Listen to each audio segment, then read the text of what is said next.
Welcome to Inner Spiritualism. Today we are diving deep into something that has transformed my life, connecting with the higher self. What is the higher self? How do we find it? How does it impact our lives? By the end of this episode, we will explore all of that together. But before we get into the steps and insights, I want to share a bit of my own journey, how I come to understand and experience my higher self. If you have been feeling a sense of disconnections, confusion, or just longing for something deeper in life, stay with me, this episode is for you. There was a time when, despite all my efforts to be successful, to achieve more, I felt something missing, a deep sense of disconnection. I was living the way society told me I should, working hard, chasing goals, keeping busy. But inside there was this emptiness. Do you ever feel that way?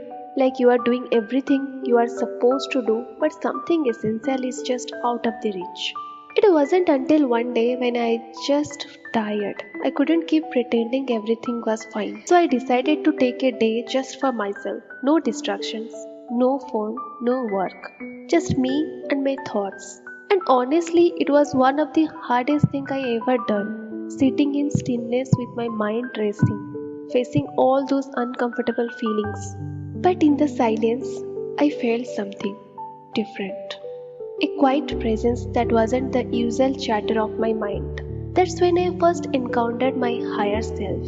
So, what exactly is the higher self? Think of it as the most authentic, enlightened version of you.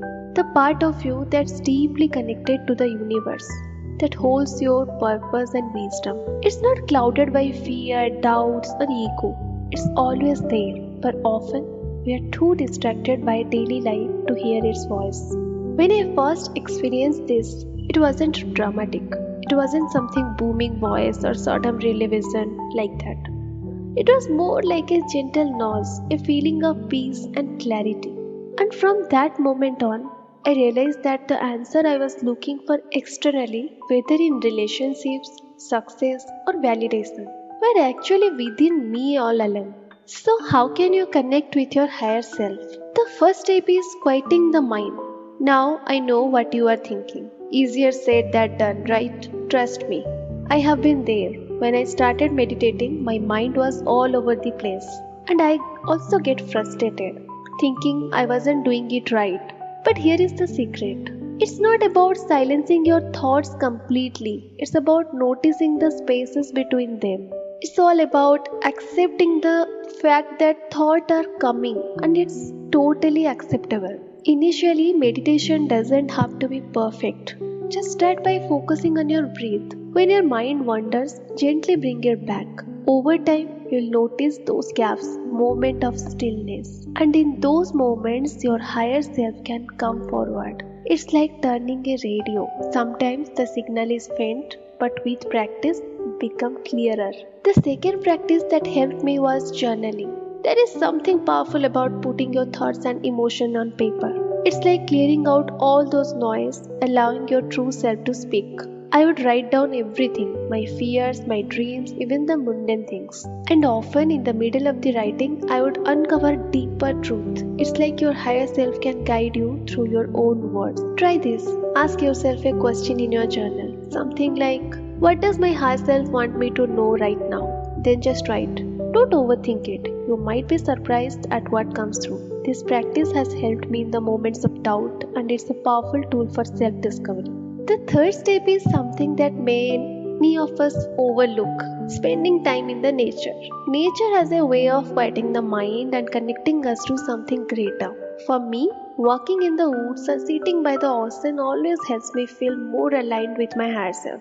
There is a reason why ancient cultures spend time in the nature for spiritual practices. It's a direct line to the divine. Next time you are feeling disconnected, take a walk in nature. Don't bring your phone, don't try to distract yourself. Just be present with the natural world around you. You will start to notice things you usually miss. The rustle of the wind, the sound of the birds, the warmth of the sun. And in those moments, your higher self often reveals itself. It's not about thinking, it's about feeling, being in the flow of life. Of course, connecting with your higher self isn't always smooth. There are times when doubts creep in. You might think, is this real or I'm just imagining it? The ego loves to get into the way, to question, to create fear. And that's okay. The ego is just part of being human. But when you feel doubt, that's when you need to lean in even more, whether it's through meditation, journaling, or spending time in nature. I have had those moments too. I have questioned myself, felt disconnected again, but each time I return to these practices, I feel that deep inner knowing return. Trust in the process and trust in yourself. The higher self doesn't scream for attention, it whispers. And the more you listen, the more you will hear it. Once you connect with your higher self, everything changes. You start living with more clarity, more purpose. Decisions feels easier because you are guided from within, not from external pressures.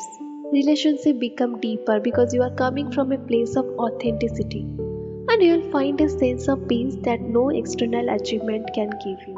For me, this journey has been nothing short of transformative.